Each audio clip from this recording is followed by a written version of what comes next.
Olá, boa noite.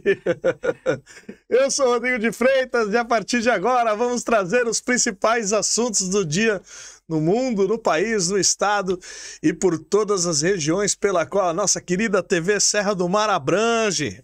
A proposta do programa você já conhece, discutir as principais notícias do dia de maneira sempre concisa e objetiva, mas trazendo sempre os nossos pontos de vista para que você, na sua casa, forme o seu conceito, tá bom? Eu sempre gosto de mencionar a TV Serra do Mar, que é a nossa parceira nessa fase do programa Contra o Tempo. Sinal aberto, canal 40.1. Hoje não tem mais o HF VHF, né? Hoje é sinal digital e você acompanha por toda a Baixada Santista, transmite para a região da Baixada Santista. E também tem pela TV fechada, Claro TV, canal 12. Se você quiser nos acompanhar também pelo YouTube, você basta escanear o QR Code que está na sua tela, ou até mesmo vai lá na barra de procuras e digita Contra o Tempo _online. Você se inscreve, curte, compartilha, like, joinha, nos ajude a engajar e chegar cada vez a mais lares e corações. Já inscrito? Acione o sininho, você recebe a notificação sempre às segundas, quartas e sextas, das 21 às 22, porque a gente começa a nossa transmissão de maneira simultânea às 21, às segundas, quartas e sextas, até às 22 na TV Serra do Mar, de maneira conjunta e simultânea pelo canal do YouTube.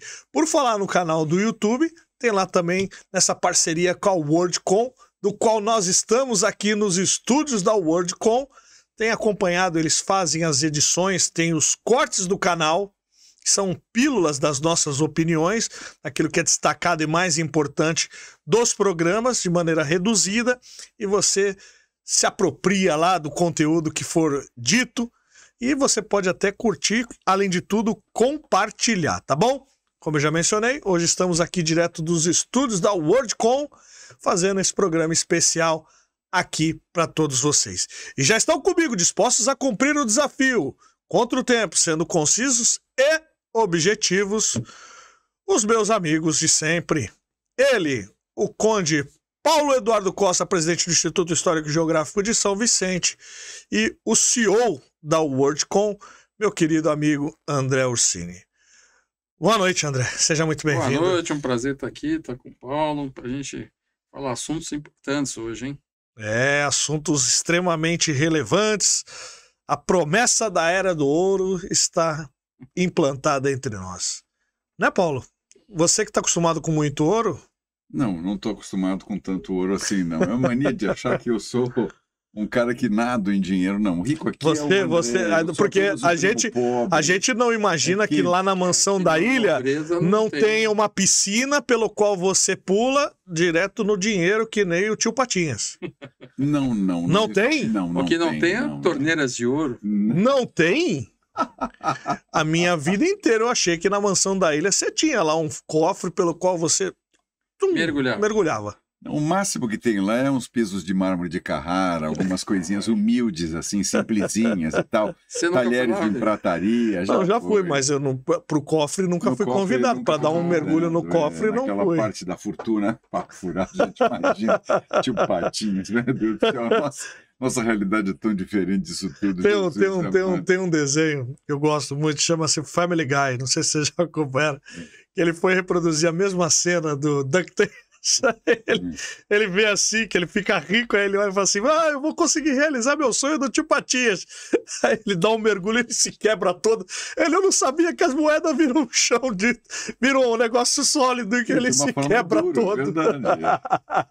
Grande loucura essa. Não. Mas você não tem não, Paulo? Não pode, não tem nada disso. Já é um mito a ser quebrado, tá vendo? Aliás, hoje em dia, quando você fala esse tipo de coisa, você se coloca em risco, você sabe disso, né? Porque a impressão que as pessoas têm é que realmente você tem uma fortuna e vão te assaltar. Eu me lembro uma vez, até uma coisa... Na mansão, a segurança que eu vejo, pelo menos quando eu chego lá embaixo na Ilha Pochá, eu já pergunto onde eu vou. É claro. Exato, e controlam qualquer acesso. E quando chega lá ainda tem uns bull terriers para receber. Com todo carinho, os bull terriers lá. Mas você sabe que uma vez eu estava tão triste de ver São Vicente efetivamente sendo falada mal o tempo todo. Isso é coisa de 20 anos atrás, já falavam mal de São Vicente. que eu disse, por que a gente não pode, de maneira objetiva, falar alguma coisa boa da cidade? Como tinham grandes mansões, famílias tradicionais, eu falei, vamos mostrar as casas, mostrar a arquitetura. Você sabe que eu consultei umas 20 pessoas, pois 19 disseram melhor não. Por quê? Porque na hora que você expõe o que você tem, você torna público e gira a cobiça de quem está lá. As pessoas ficaram com medo de ser assaltadas, uma coisa impressionante. Era matéria para o jornal na época, né? Era uma coisa para quebrar aquele clima de mataram não sei o quê, assaltaram não sei aonde, acidente. Então a ideia era tirar essa imagem pesada, mas as pessoas não toparam, não, porque tem medo mesmo, é muito estranho. A gente brinca muito aqui de mansão da ilha, mas, gente, ó, não vou me assaltar, não, porque tem bull terrier lá, vocês vão ser comidos vivos, entendeu? E vocês não me assaltem porque vocês vão perder o tempo de vocês. Muito bem, muito bem. Já apresentados os nossos queridos convidados de hoje, vamos simplesmente trazer aquilo que vai nortear o programa de hoje, que serão os temas de hoje. O tema número 1 será a Era de Ouro. Manchete. A Era de Ouro dos Estados Unidos começa agora, diz Trump em posse. O tema número 2 será menos da metade. Manchete. Lula chega à metade do mandato com 28% das promessas concluídas e 17% paralisadas. E o tema final, tema número 3, será o túnel da discórdia. Manchete. Ministério e governo de São Paulo divergem sobre lançamento do edital do túnel Santos-Guarujá. Vamos trazer e tentar apontar quais são os nossos pontos de vista nesse quadro. E aí vamos apresentar também para vocês quais são as notícias que nortearam o dia. Então vamos fazer um compromisso? Não saiam daí! Quando nós voltarmos, aí sim nós estaremos contra o tempo. Voltamos já.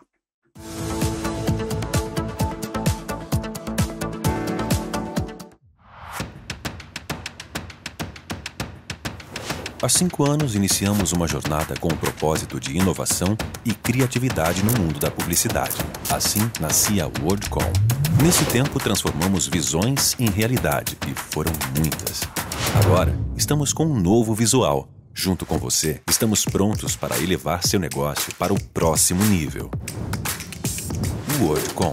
5 anos de inovação e criatividade. A beleza natural, a natureza à sua volta, mostrando que a obra de Deus se faz presente em cada detalhe desta ilha encantada. Essa é a mansão da ilha. Um cenário paradisíaco e indescritível por sua beleza e frescor. Esta é a verdadeira obra de Deus, mostrando a você que este lugar é encantador e pode ser palco da sua festa, do seu acontecimento social. Esta é a mansão da ilha, no topo da Ilha Porchá, sobre o mar. Uma capela ecumênica é montada para que você possa realizar o seu evento social e possa realizar aqui também, sobre o mar, o seu casamento. Um lugar realmente diferenciado, cuja beleza é a tônica e o conforto é uma das condições fundamentais. Seus convidados serão recebidos com toda a honra e dignidade e poderão usufruir desse privilegiado espaço da Mata Atlântica neste mar lindo, neste Oceano Atlântico aos seus pés. Beleza intensa e pura.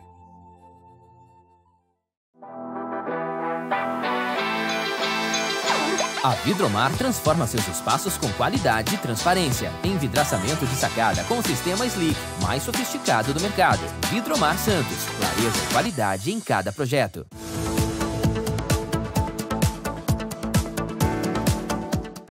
Muito bem, estamos de volta. Programa Contra o Tempo, edição desta segunda-feira, dia 20 de janeiro de 2025. Recebendo meus queridos amigos André Ursini, CEO da WorldCom, e Paulo Eduardo Costa, presidente do Instituto Histórico e Geográfico de São Vicente. Antes, trazendo para vocês, estamos direto da TV Serra do Mar, para a TV Serra do Mar, ou através do sinal da TV Serra do Mar, canal 40.1, canal aberto, hein, para toda a região da Baixada Santista, pelo sistema fechado, é a Claro TV, canal 12.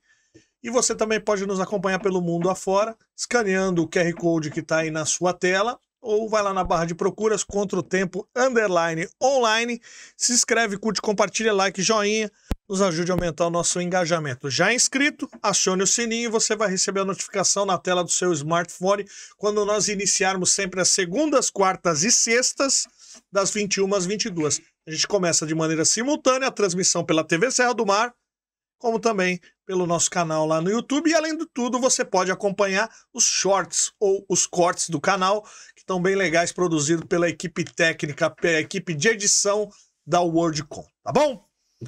Vamos lá, vamos começar o programa de hoje sobre a grande matéria do que aconteceu hoje no mundo. Luizinho, tema número 1.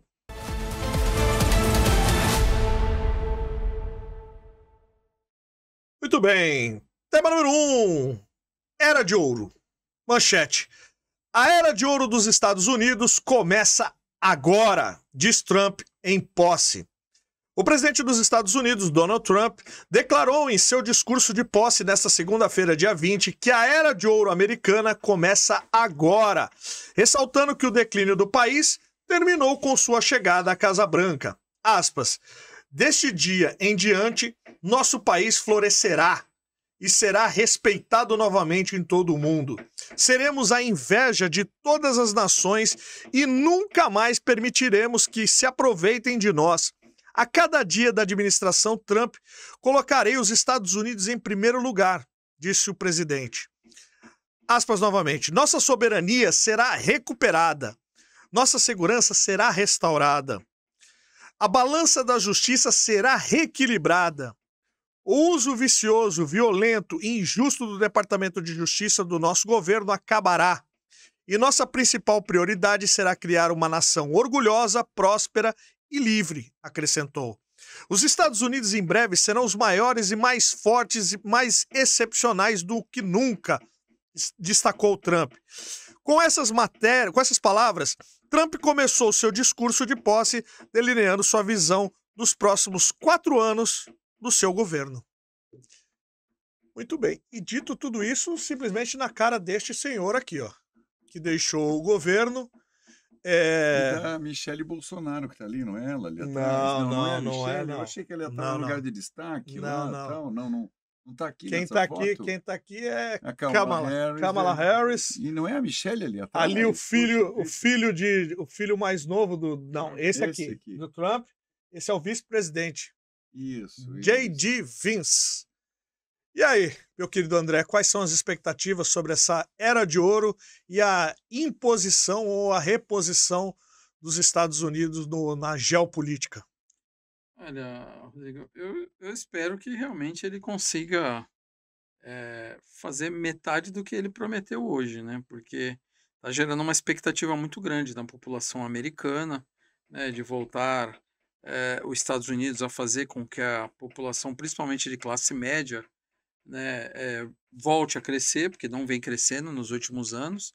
Mas eu acho assim, muita audácia ele colocar desta forma, como se os Estados Unidos andassem independente do resto do mundo. Não é. De certa forma, a gente sabe. Gostei muito do discurso do Joe Biden de encerramento, dizendo: o presidente não pode tudo. Está falando a verdade. Não é porque eu sou presidente dos Estados Unidos que eu vou acabar com isso, eu vou fechar as fronteiras, eu não vou deixar mais imigrantes. Na prática não é assim, né, Rodrigo? A gente sabe. As fronteiras são muito amplas, são difíceis de você controlar. O americano precisa do latino para mão de obra. Também, se não tiver mão de obra latina, o americano não faz o trabalho que os latinos fazem. Então, assim, a gente realmente espera que os Estados Unidos cresça com consciência e principalmente com igualdade. Eu acho que não dá para pensar que os Estados Unidos irá crescer esmagando o resto do mundo e colocando a Groenlândia numa situação de instabilidade, colocando o Canadá, colocando o México. Quer dizer, eu acho que muito foi falado, mas do que foi falado, pouca coisa eu acho que ele tem condições de fazer como presidente. Eu acho que tem que conversar bastante, baixar um pouco o topete. É um presidente que vem para fazer a história, isso aí já está claro, né, que ele quer revolucionar, que ele quer fazer, mas eu acho que não vai ser desta forma que ele coloca, né, principalmente da forma que ele colocou hoje, né, com muita audácia. Mas, assim, eu vejo que o Brasil tem grandes oportunidades com os Estados Unidos e, principalmente, vai ter grandes oportunidades com países asiáticos e com países europeus, o que para nós vai ser muito bom. Mas vejo que o Trump vai ter muita dificuldade, sim, desta forma que ele está colocando. Eu acho que ele vai ter que dialogar bastante, baixar bastante o topete aí e conversar, porque nada vai ser da forma que ele está querendo impor. E aí, Paulo, como é que você viu essa chegada de Donald Trump pela segunda vez à Casa Branca, pela primeira vez de maneira interrompida, né? Um presidente americano. E para quem não sabe, a Constituição americana só permite 2 mandatos ao presidente, mesmo que de maneira não interrompida. Ele só pode ter esse mandato. Está com 78 anos, Sim. Deve terminar com 82. Ele fala sobre a reafirmação. Nessa posse também estavam os ex-presidentes. Agora o mais velho, diga-se, Bill Clinton. É o presidente mais velho hoje, ex-presidente. E todos estiveram presentes, porque o Jimmy Carter morreu, né? Mais de 100 anos.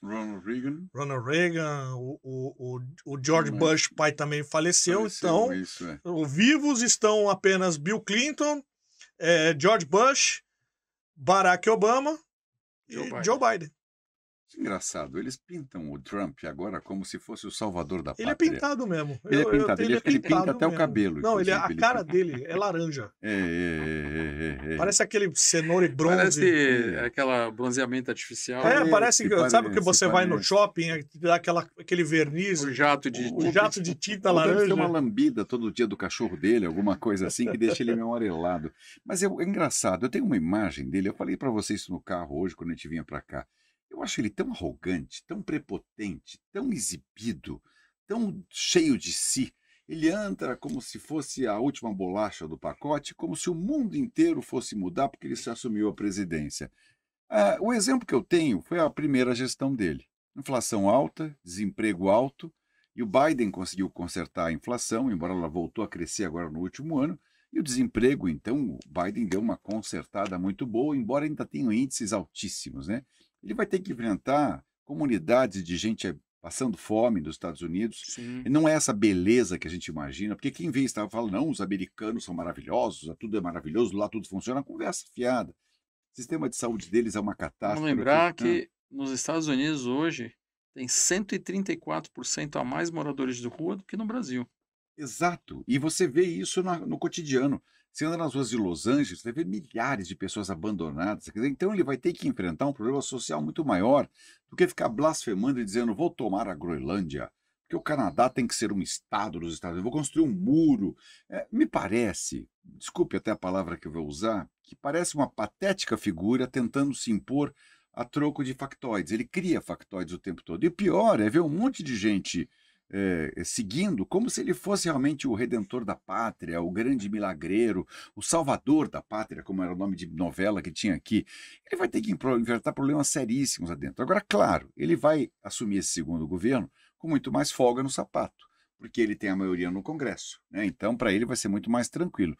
Contudo, e é sempre um contudo, eu não acho que os congressistas sigam ele como se fosse, façam isso. Ele vai, não, todos vão questionar, né? Então, imigração, por exemplo, a quantidade de latinos que tem lá, de gente que entrou por todos os lugares do mundo.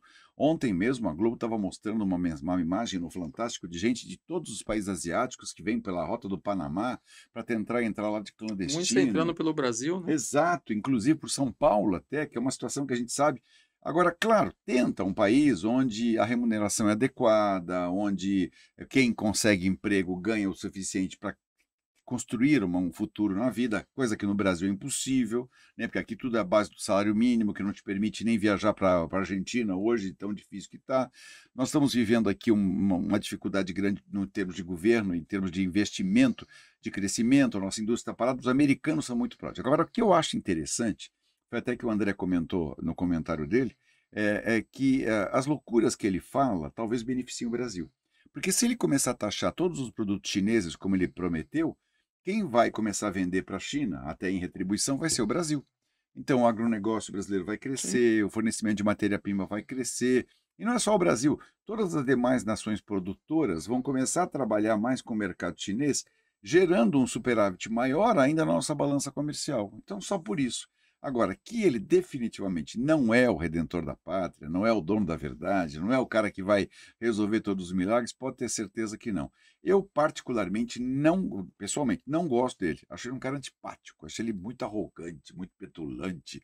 Ele anda como se fosse uma majestade, sabe? Uma coisa assim estranha, bem diferente dos políticos que a gente costuma ver, pessoas mais humildes. O próprio Bush velhinho, mais carinhoso, o Biden carinhoso, todos o Ronald Reagan, que o tempo todo com as pessoas, o Trump já é uma coisa diferente. E também me marcou muito esse passado maluco dele, porque ele deixou de ser condenado, mas ele usou dinheiro de campanha para pagar prostituta. Quer dizer, ele tem uma vida um pouco, digamos, não exemplo para aquele American Way of Life, que a gente chama, né? Eu tive o privilégio de estar nos Estados Unidos e morei lá durante um ano, depois eu fiquei mais quase um ano, conheço bem os americanos, sei dos costumes americanos.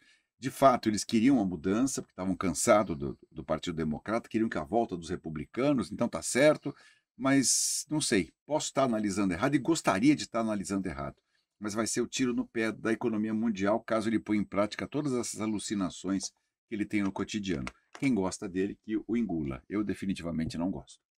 É que assim, é a questão do pragmatismo, né? É a questão de você ter um campo de visão e uma análise muitas vezes não só sobre a forma como ele se porta, mas a forma como ele governa. O americano sempre gostou de ser referência no mundo, né? Sempre gostou de ser a polícia do mundo, aquele que influencia, aquele que chega definitivamente na mesa para resolver o problema. A polícia do mundo, né? E durante esse período aí do Joe Biden, ele praticamente enfraqueceu os Estados Unidos em todas as relações internacionais. Durante a gestão dele, os Estados Unidos não conseguiu, por exemplo, intermediar um acordo que era permanente na faixa de Gaza. Houve, por exemplo, a entrada da Ucrânia numa guerra contra a Rússia, que todo mundo sabe o porquê, porque a Ucrânia quis aderir à OTAN, incentivada pelos Estados Unidos, só que não conseguiu a tempo de fazer a adesão, e aí a Ucrânia ficou abandonada à própria sorte. Então sempre houve essa questão da não intromissão ou da não regularização dos Estados Unidos, que sempre foi perene nessa questão, sempre foi algo decisivo. O que o Trump volta é dizendo que os Estados Unidos voltará a ser agressivo no mercado internacional, a mexer com a questão das taxações, da importação, da exportação. O Brasil pode ser muito prejudicado nessa relação, porque segundo Donald Trump, o Brasil é um país que taxa demais os seus produtos, principalmente os que o Brasil importa, e os que exporta procura facilidade, e ele promete a lei da reciprocidade. Então, se isso de fato acontecer, o parceiro comercial que é muito forte, os Estados Unidos, acaba dando aquela combalida, aquele fato que a gente não precisa na economia brasileira, né? Até porque não há nesse momento que entrar essa relação, se há ou não um pensamento semelhante do Lula ou dissonante do Lula. Até porque uma coisa entre influenciar na campanha de 2026, não há problema, só não podemos nesse momento ter uma perda tão sensível na nossa economia. Nossa economia já está capenga, nós estamos aí com uma totalmente na contramão de tudo isso que o Paulo falou. Estamos voltando à questão da inflação, o desemprego até relativamente é baixo, mas se continuar vai ter falta de oportunidade, os comércios estão fechando a rodo no Brasil. Então, e hoje, num dos depoimentos por parte do presidente argentino, quando perguntado por que da não ida do ex-presidente Jair Bolsonaro, ele disse, olha, o regime de Lula da Silva acabou impedindo o Bolsonaro de vir. Não que isso seja verdade, mas de alguma forma a política, e eu acho que foi um grande gol contra, não pela questão, eu falo pela questão política mesmo, sabe? Da própria manutenção da relação bilateral entre os Estados Unidos, para não haver margem de retaliação, tanto na questão política, quanto na questão isso influenciar em outras decisões comerciais. Então os Estados Unidos reafirmou a sua condição. Tanto é que a agenda woke nos Estados Unidos fica agora em segundo plano, e tão sentido que essa agenda woke foi reduzida, que a nossa maior emissora agora se posicionou e proibirá beijos gays nas novelas. Veja você, aquela agenda que era defendida tanto durante o governo dos democratas será posto em segundo plano, e justamente foi um dos fatores que fez com que Trump ressurgisse. Ele até falava que muitos achavam que seria impossível o seu retorno, mas o insucesso do Joe Biden e dos democratas fizeram a ressurreição daquela figura impoluta, imposta da figura dos Estados Unidos, hoje grande parte representada na foto oficial, onde o Trump não sorri na foto, não é aquela foto institucional, é uma foto dele bem sério, olhando tipo assim, o tio Sam está de olho em você. Meu amigo, política, tá bom? Vamos fazer o nosso intervalinho, e aí quando nós voltarmos, nós vamos tocar num tema bem sensível, que é com relação o aproveitamento do governo Lula em tudo aquilo que foi prometido. Não saia daí, voltamos já.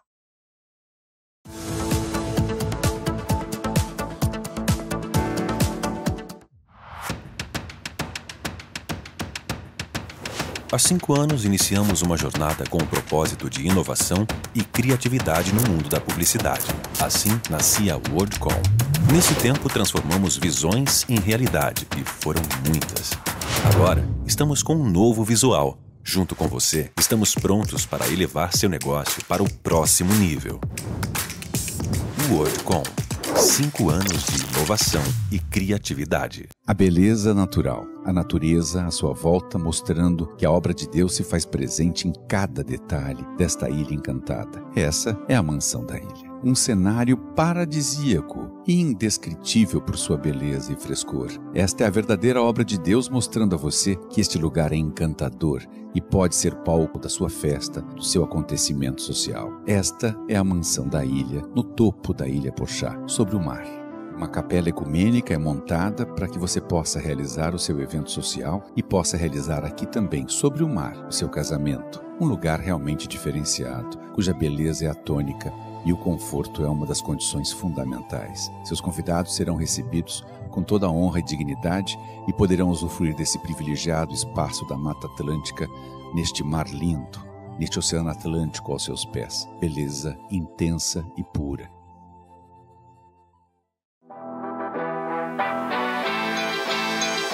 A Vidromar transforma seus espaços com qualidade e transparência. Envidraçamento de sacada com o sistema Slick, mais sofisticado do mercado. Vidromar Santos, clareza e qualidade em cada projeto.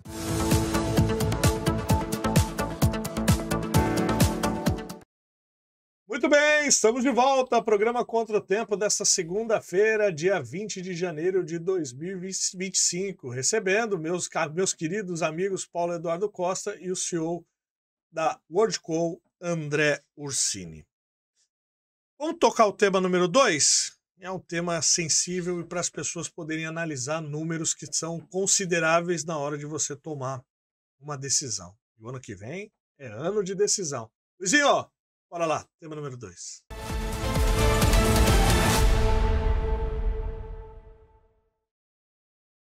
Número 2, menos da metade. Manchete. Lula chega à metade do mandato com 28% das promessas concluídas e 17% paralisadas. O presidente Lula chegou à metade do mandato, concluindo apenas 28% das 103 promessas feitas na campanha eleitoral de 2022 e catalogadas pela Folha de São Paulo. Em 2023, esse número era de 20%. Além disso, são 29% que estão em andamento, 25% já foram iniciadas, mas andam em ritmo lento, e 17% paradas. Soma os percentuais, chega a 99% devido ao arredondamento dos índices. Com esse total, o mandatário conseguiu cumprir um compromisso a cada 26 dias de mandato, ritmo mais lento do que a média, hipoteticamente, com o ideal de 14 dias para completar todos os itens em 4 anos de administração. Em 2023, a velocidade foi 1 a cada 19 dias. As promessas de Lula foram listadas pela Folha a partir do programa do governo petista, das propagandas eleitorais, da carta de compromissos lançada em 27 de outubro e de entrevistas dadas pela imprensa durante o pleito. Lula lançou nessas plataformas, em declarações, ao menos 103 promessas em áreas como economia, agricultura, educação e saúde, e informações dos órgãos do próprio governo. Em termos absolutos, são 29 compromissos considerados como concluídos, 30 em andamento, 26 em execução lenta e 18 parados. A economia é a área com mais propostas já executadas, 12, seguida por cultura, temas políticos, saúde e segurança, cada uma das com 2 conclusões. Em termos absolutos, são 29 compromissos considerados concluídos. E a temática social, que lidera as propostas em andamento, com 6 em seguida, a economia e a infraestrutura, com 5 cada uma. Entre todos os temas, com mais promessas paradas estão segurança, com 4 temas políticos e econômicos, com 3 saúde e educação, ambas com 2. Já os temas com maior lentidão do governo petista estão meio ambiente e economia, com 5 em cada uma, e segurança com 4 proposições. 28% é um aproveitamento considerado muito, mas muito baixo, e sendo 17% de obras paralisadas. E aí, Paulo?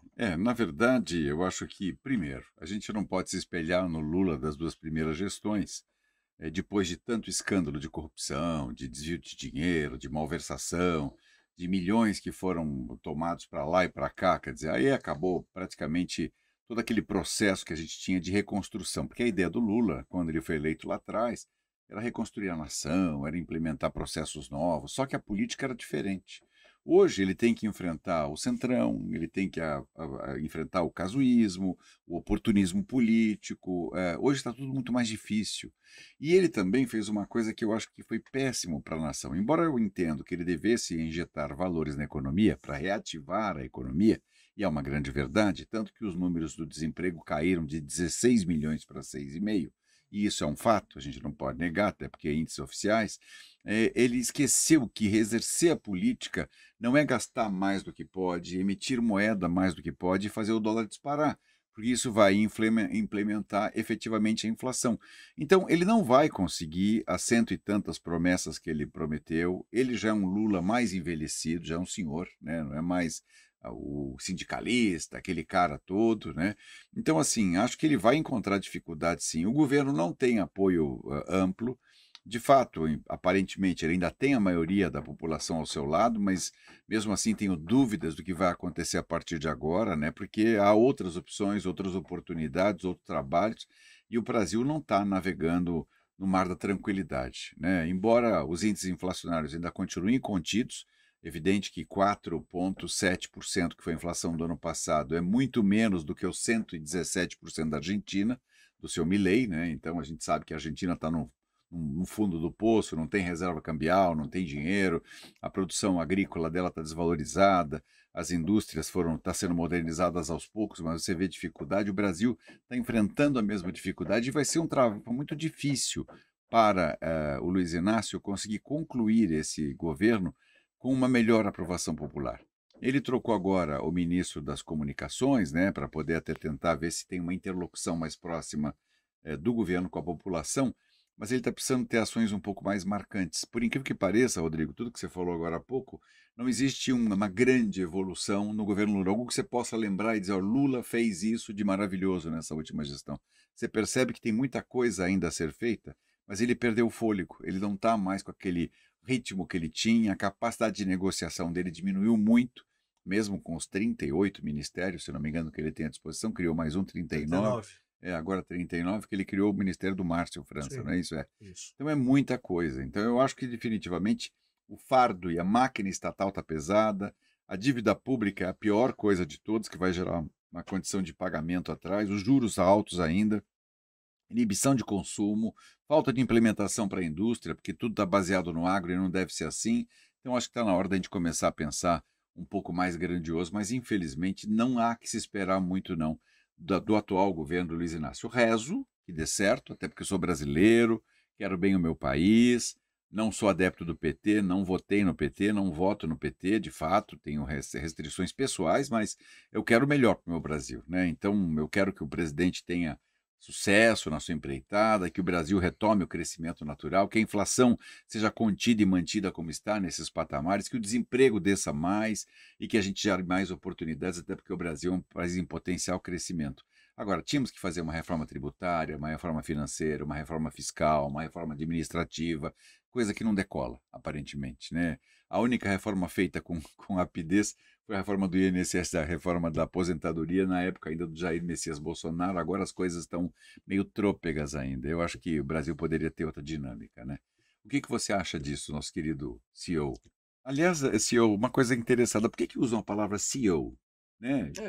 Chief Executive Officer, que seria em inglês, que seria um diretor executivo. Exatamente. A gente poderia falar criar esse termo americano. Presidente. A gente tem uma mania de ser americanista, você percebeu? É tudo com nomes em inglês, né? Welfare, vira e mexe, você usa todos os termos. No linguajar corporativo, nos últimos 15 anos, as expressões americanas, mais americanas do que inglesas, aumentaram demais.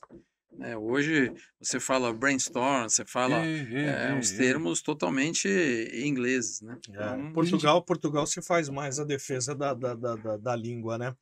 Só para o André poder se ambientar mais, estamos falando aqui sobre menos da metade sobre a questão do aproveitamento das promessas do Lula. De 103 promessas, ele tem um aproveitamento de apenas 28%, sendo que 17% estão paralisadas por falta de ação ou até de recurso. E aí, como é que você encara essa... Rodrigo, eu acho que assim, é um reflexo de um governo não organizado, né? Eu acho que o Lula, ele imaginou que tomaria posse do mesmo jeito que ele encontrou quando ele ganhou a eleição há 20 anos atrás. É um congresso diferente, é uma economia mundial diferente, é um Brasil sem dinheiro. Então, assim, o governo tentou, e eu acredito que vem tentando, de alguma forma, resgatar a popularidade que o Lula tinha, aquela esperança que algumas pessoas tinham no seu governo, mas já provou que foi um fracasso. Eu acho que o governo não tem tempo nem de recuperar algo que eles estão tentando, alguma medida populista que volte a ter aí o Lula para uma possível reeleição daqui um ano e 6 meses pela frente, né? 1 ano e 8 meses pela frente, mas eu acho muito difícil. Agora, é um país que está assim, sem rumo, né? A gente vê um dólar alto, um país que não é industrial, que quando você vai tomar um café da manhã, você pede um pão, o trigo já é importado, então os preços subindo, o governo fala que não tem inflação, é só você ir ao supermercado que você vê, né? Começa, qualquer coisa que você vai comprar no mercado hoje é 28%, 30%, 35% mais caro do que nós tínhamos há 3 ou 4 meses atrás. Então, quer dizer, é um governo que não tem dinheiro, não tem estrutura, não tem pessoas capazes de poder modificar isso e agora não tem mais tempo. Eu acho que o melhor agora é encerrar esse governo, passar a régua e a gente trabalhar para construir um nome para que a gente faça o Brasil voltar a crescer. Porque, infelizmente, a gente vai ter 4 anos perdidos aí na história do Brasil de um governo que prometeu, não consegue cumprir claramente, por incompetência, por achar que o Brasil é o mesmo de 20 anos atrás, não é, o mundo não é o mesmo, né? Mas que você não vê ninguém dentro da estrutura de ministério que você fale assim, poxa, há um ministro que esteja despontando. Você pega ministérios importantes, vamos até citar aqui regionalmente, é o próprio Ministério do Márcio França, que é um ministério importantíssimo, que é o Ministério do Empreendedorismo. 65% da mão de obra economicamente ativa hoje no Brasil é microempreendedor individual, né? E é um ministério que não tem orçamento. É um absurdo, né? A gente tinha uma expectativa de que em 2025 esse ministério teria orçamento e, novamente, o governo não pôs orçamento num ministério tão importante que tem tanto a realizar, né, que é dar condições do microempreendedor individual de se estruturar, de crescer, porque eu sempre falo, aquele que é individual, se ele contratar mais uma pessoa para ajudá-lo, ele está dobrando simplesmente a sua capacidade de trabalho. Então, assim, você vê ministérios não sendo apoiados porque politicamente não interessa ao governo. Ministérios importantes não têm a mínima condição de estruturar porque não tem dinheiro. Então, você vê um governo assim, no caos, né? Então, o que o governo faz? Fica criando factoides, né, em cima de bravatas que a gente sabe que não vão ser realizadas e, infelizmente, em cima de temas que não são relevantes para a importância nacional, né? Mas, assim, vai ser um governo que vai ficar marcado pela incompetência, não vai ter outra palavra para ajudar. A gente realmente falar assim, a economia está bem. Sim, a economia está bem porque, historicamente, nos últimos 150 anos do Brasil, toda vez que o Brasil cresceu acima da média, é porque a economia se distanciou da política. E, novamente, neste momento, a economia se distanciou da política. Então, o Brasil tem crescido, o Brasil tem produzido, o Brasil tem levado, hoje tem dezenas de empresas precisando contratar e não tem mão de obra qualificada, porque também o Brasil não cria estrutura para essas mão de obra se qualificar, o Brasil criou uma estrutura de mão de obra generalista e hoje o mundo requer especialistas e a gente não tem especialistas no Brasil, os que tem estão sendo levados para fora do Brasil. Então é um governo que infelizmente vai ficar marcado pela incompetência, pela passagem de um fracasso de alguém que foi presidente e que voltou com muita promessa, muita conversa, mas pouca ação e vai realmente terminar o governo. Não tem mais tempo de mudar. Rodrigo, não é que eu sou muito otimista, mas eu vejo que o governo vem tentando sempre de alguma forma criar algo populista. Não é algo que seja bom para o Brasil, não. Tem que ser bom para o governo atual para poder tentar fazer uma reeleição do atual presidente ou de uma indicação dele. E a gente não vê nesse caminho, né? Então, o que você faz? Você começa a criar alguns fatos para chamar a atenção da imprensa e desvirtuar o principal. O que é? É a economia. Brasil, pessoas sem a mínima condição de subsistência, né? Sem condições de trabalho, porque a inflação alta, o alimento é baseado no dólar, a saúde brasileira é dolarizada, então infelizmente, a gente está pagando um preço, né, de uma incompetência de um governo. E além do mais, do campo também da relação com os outros países, principalmente a relação com os Estados Unidos, se azedar, vai prejudicar demais a economia brasileira, muito por conta de posicionamento ideológico. É um governo fraco em todos os prismas. E é engraçado, né, Rodrigo, porque o Lula é um cara que gosta bastante de viajar, né? Começou o governo viajando, foi para cá, vai para lá, vai para cima, vai para baixo, hotéis caros, viagens com gastos astronômicos e tal, mas efetivamente o que trouxe? Nada. O que levou? Menos ainda. Sim. Então, quer dizer, não levou proposta, não levou discussão, tá falando muito em cima da questão do meio ambiente, que tem que ser discutido realmente, mas também tem que ser colocado uma posição firme, Rodrigo, de que a manutenção da Amazônia, a manutenção da preservação ambiental, das alterações climáticas, o rico tem que pagar essa conta. Tem que ser colocado isso logo na mesa. Sim. Não adianta ficar discutindo, porque o mar vai subir, porque o cerrado vai acabar, porque isso aqui. Então, tudo bem. Então, nós temos medidas para isso. Só que custam dinheiro e alguém tem que pagar isso. Então, essa conta tem que ser apresentada. Então, assim, foi um governo que até agora, né, 2 anos e 1 mês, acabando aí metade do primeiro mês da segunda metade do governo, que não apresentou proposta. Acho que foi pífia a passagem do Lula dessa vez pela presidência. Quando da vez passada levou o crédito, né, criou o PAC, que foi algo que criou emprego para muita gente, que trouxe acesso ao crédito. Dessa vez, eu acho que totalmente despreparado, acho que desvirtuado, um governo até desanimado, né? Você conversa, você não vê ânimo do próprio ministro da Economia, né? Você vê as coisas que ele fala na televisão, completamente sem ânimo, e só aparece o ministro da Economia, e vem de novo o ministro da Economia, e vai de novo o ministro da Economia.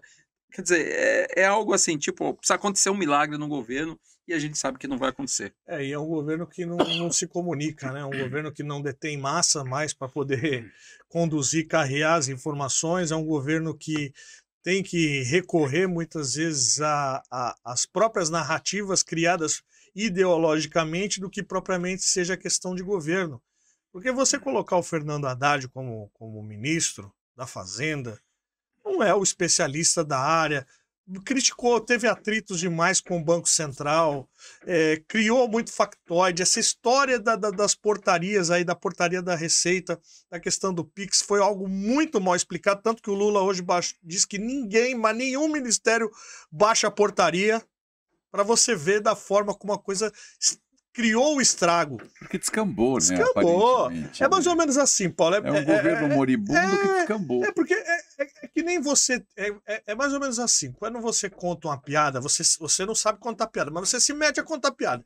Você chega lá e fala assim, olha, então conta piada, e no fim fica todo mundo olhando pra sua cara.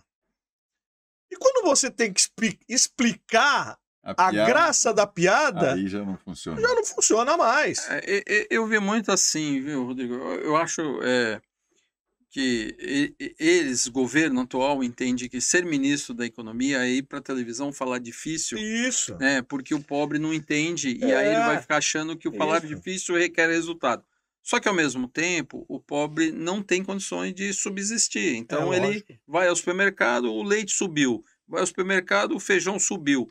Vai ao supermercado, vamos fazer a reforma, vamos isentar os produtos da cesta básica da tributação para o pobre voltar a comer. Mas é uma solução ótima. Só que nós esquecemos que nós somos um país que não temos a indústria. Então, tudo a gente exporta commodities e importa matéria-prima acabada. Então, é ótimo que vai isentar. Só que não vai deixar de subir se o dólar tiver a 6,50, se chegar a 7, que tem uma projeção de em março chegar a 7. Então, assim, é bom isentar? É ótimo diminuir, isentar dos itens da cesta básica. Só que, por outro lado, se o dólar chegar a 7, a 8, vai estar caro do mesmo jeito para o pobre. Então, assim, a gente tem que criar soluções que tragam, na prática, resultado. Não ir na televisão e falar termos difíceis que o pobre não sabe. O pobre sabe ir no supermercado e ver quanto custa. Sim, né? Que o Lula sabe falar muito bem, mas eles não estão conseguindo traduzir a fala em ações. Que o pobre, lembra que ele falou? O pobre vai fazer a picanha, o pobre vai fazer o churrasco. Tá R$100 um quilo da carne hoje. E a cerveja tá ficando cara. 3, 4 meses atrás você comprava carne a 60, a R$70. Não tem mais. Não tem mais. De R$100 para 60, 70 são 40% de aumento. Opa. E o salário mínimo passa de 1.490 para 1.500 e os caras comemoram, aí fica complicado. Então, assim, é um governo que vai ficar marcado pelo fracasso. Com certeza. Muito bem. Vamos fazer o nosso último intervalo e tem o tema número 3 que fala de logística, que aí eu quero ouvir os nossos amigos e interessa demais a todos nós da Baixada Santista. Não sai daí, voltamos já.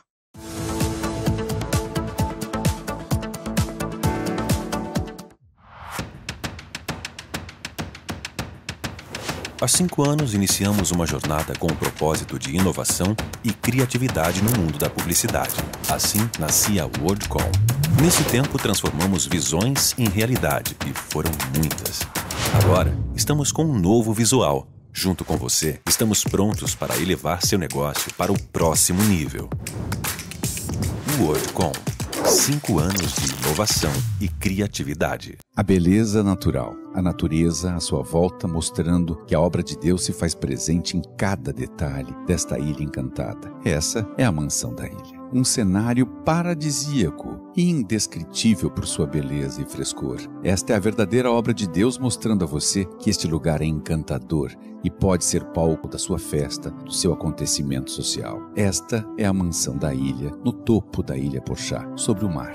Uma capela ecumênica é montada para que você possa realizar o seu evento social e possa realizar aqui também, sobre o mar, o seu casamento. Um lugar realmente diferenciado, cuja beleza é a tônica e o conforto é uma das condições fundamentais. Seus convidados serão recebidos com toda a honra e dignidade e poderão usufruir desse privilegiado espaço da Mata Atlântica neste mar lindo, neste Oceano Atlântico aos seus pés. Beleza intensa e pura.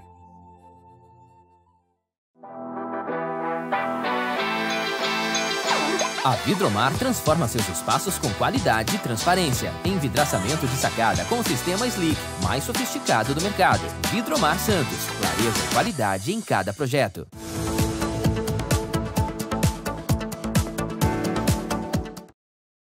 Muito bem, estamos de volta no programa Contra o Tempo, edição desta segunda-feira, dia 20 de janeiro. Recebendo Paulo Eduardo Costa e o CEO da WorldCom, meu querido André Ursini. Vamos a um tema regional aqui que está causando muita discórdia, não só entre todos aqui da Baixada Santista, principalmente se acreditam ou não acreditam que essa obra, enfim, sairá, mas também a relação entre governo do Estado e governo federal não é das melhores. Eu te explico agora no tema número 3.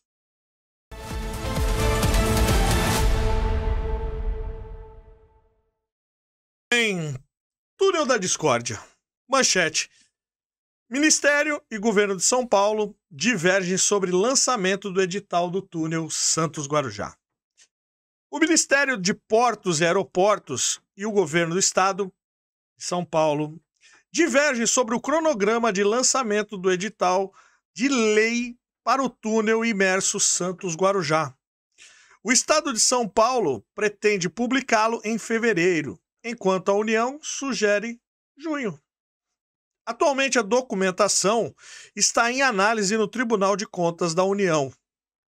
O secretário estadual de Parcerias e Investimentos, Rafael Benini, declarou que o governo estadual solicitará uma dispensa na análise da à Corte de Contas para poder lançar o edital em fevereiro. O Ministério de Portos e Aeroportos enviou o projeto ao TCU no último dia 30 de dezembro, seguindo o cronograma estabelecido anteriormente. De acordo com o planejamento, o tribunal tem até abril para emitir o parecer e devolver a documentação ao MPOR e ao Estado para ajustes necessários em maio, com a publicação do edital em junho e a realização do certame em agosto. Questionado sobre a intenção de São Paulo em abrir o edital da concorrência pública para o próximo mês, o MPOR manifestou que irá entrar em contato com o secretário estadual de Parcerias e Investimentos para entender a proposta e como podemos unir esforços para dar agilidade ao lançamento deste edital. E aí, Paulo, você acredita? Porque é o seguinte, você olha aqui para a tela, você acompanha que temos postulantes, né? E de diferentes espectros políticos. De um lado temos Lula, do outro lado temos Tarcísio de Freitas. Um representante da esquerda, outro da direita. Aliás, enquanto o mundo estiver dividido entre direita e esquerda, não vai crescer. Isso. Não adianta. Eu já falei isso aqui mais de 1000 vezes. Acho que o Brasil só vai evoluir no momento que todos entendermos que somos brasileiros. E ser de esquerda para quem é de direita e ser de direita para quem é de esquerda não é sinônimo de inimizade, eu sou inimigo da pátria, eu não vou cuidar das coisas. Esse tipo de divergência, por exemplo, de data de publicação de edital, né, de formato, de investimento, esse tipo de coisa é o tipo da coisa que não me agrada. Eu sou muito cético, já disse a você que é como aquele projeto da ponte famoso, que a gente já falou aqui 1 milhão de vezes, dizendo até que o ex-governador, na época do Serra, inaugurou maquete, teve fogos de artifício, coquetel. Ou seja, a gente vive num momento em que a coisa está bastante estranha, complicada, desagradável, e não é o momento de ter essa divergência. Pelo contrário, eu ainda estou muito cético com relação ao prosseguimento desse projeto do túnel. Tenho morro de medo que haja uma divergência muito grande que impeça a estabilização e a colocação desse túnel, a construção da terceira pista, ou terceira via, ligando o Planalto aqui ao litoral, e um monte de coisa que a gente está precisando, o aeroporto que a gente não tem, né? O transporte hidroviário que está falho, as ferrovias que estão sucateadas. Nós estamos vivendo um momento triste nessa nação e que esse tipo de divergência definitivamente não é bem quista nem muito esperada. Eu lamento. É com você, Rodrigo. André, e aí, essa relação entre você entende bem da logística, há uma falta de entendimento em relação ao lançamento do edital. O governo do Estado quer aproveitar já o lance de leilões, que eles têm sido proeficientes nisso, e o governo quer manter o cronograma para lançar em junho. Você acredita de fato que nós vamos entrar no entendimento, até por questão de recursos entre ambos, e pelo fato de estar com a proximidade da eleição de 2026? Você acha que isso pode interferir de alguma forma? Olha, Rodrigo, eu acho que é até natural esses últimos acordos sejam disputados, porque a gente sabe que é uma obra esperada há quase 100 anos, né, para a Baixada Santista, e dá uma outra conotação no maior porto brasileiro, né? Eu acho que até quando eu tento justificar por que tanto tempo, né, para acontecer essa ligação, porque tratavam-se entre ligação entre a cidade de Santos e a cidade do Guarujá. a partir do momento que passou-se a se tratar de uma ligação entre a margem direita e a margem esquerda do maior porto do hemisfério sul, a coisa começou a tomar um outro dinamismo. Por quê? Porque nós estamos ligando duas margens de um grande porto que vem batendo recordes, que tem uma autoridade portuária que todo ano tem um superávit de dinheiro, tem dinheiro guardado, uma boa parte do dinheiro dessa obra a autoridade portuária tem condições de fazer, e isso passou a ser tratado de uma outra forma. É lógico que a gente tem um governo atual de direita, um governo federal de esquerda, e há interesses por trás, porque quem vai sair na foto como pai da criança? Então eu vejo que mais do que nunca, os nossos parlamentares aqui da região devem pedir apoio aos outros parlamentares do estado, até de outros estados que são ligados à atividade logística portuária, para que façam a pressão não só no governo federal e aqui dentro do estado no governador, para que a gente consiga resolver isso. Eu acho que a Baixada Santista vive um momento, Rodrigo, que eu acho que é o mais importante dos nossos últimos 20 anos.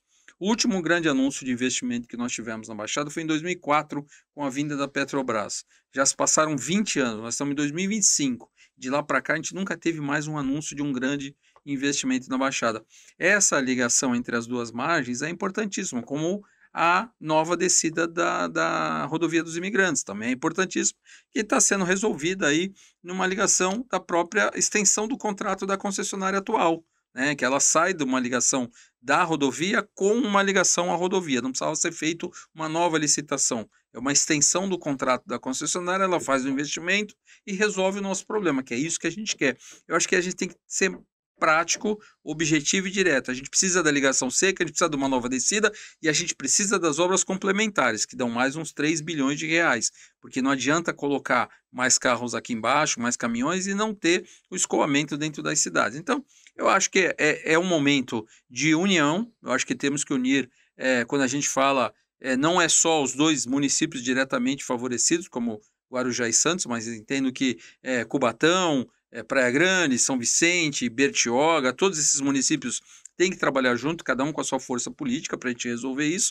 Agora, é o momento de acontecer, Rodrigo. Eu acho que a gente não pode mais pensar em querer ter um porto que bate recorde de movimentação, que tem capacidade de quintuplicar o seu tamanho. Vou repetir, capacidade de quintuplicar, porque os terminais têm feito seus investimentos, comprado equipamentos, feito investimentos e só não tem feito mais porque ele tem a insegurança da infraestrutura que o governo precisa colocar. Então, a gente tem muito o que acontecer. Agora, o momento atual é importantíssimo. Acho que tem que colocar as vaidades de lado, ir ao governo federal, ir ao governo do estado e fazer isso acontecer neste momento, Rodrigo, porque se a gente não conseguir, até o final do ano que vem, colocar isso efetivamente em obra, a gente vai ter problemas, porque vai mudar o governo federal, vai mudar o governo do estado, e aí vem outra cabeça, outros dirigentes, outras instituições, outros deputados que vêm de outra forma. Então, eu acho que esse momento é um momento de todos nós nos unirmos, fazer uma pressão, aqueles que têm poder de comércio, aqueles que têm poder de negócio, aqueles que têm influência a deputados, pedir ajuda. Nós temos que ir lá mesmo, pedir realmente ajuda e resolver isso, porque nunca teve tão maduro para resolver como no momento atual. Além do advento de estar tudo em casa, né? O Republicanos é o que norteia aí os dois. O que tem algo em comum é o fato do ministro Silvio Almeida, né? Silvio Costa Filho. Silvio Costa Filho, perdão. Silvio Costa Filho, seu ministro do Republicanos, indicado pelo Republicanos, e o governador também ser do Republicanos. Então vamos esperar os entendimentos. Eu acho que até assim, a questão do governo federal nem é muito do Silvio Costa Filho, viu?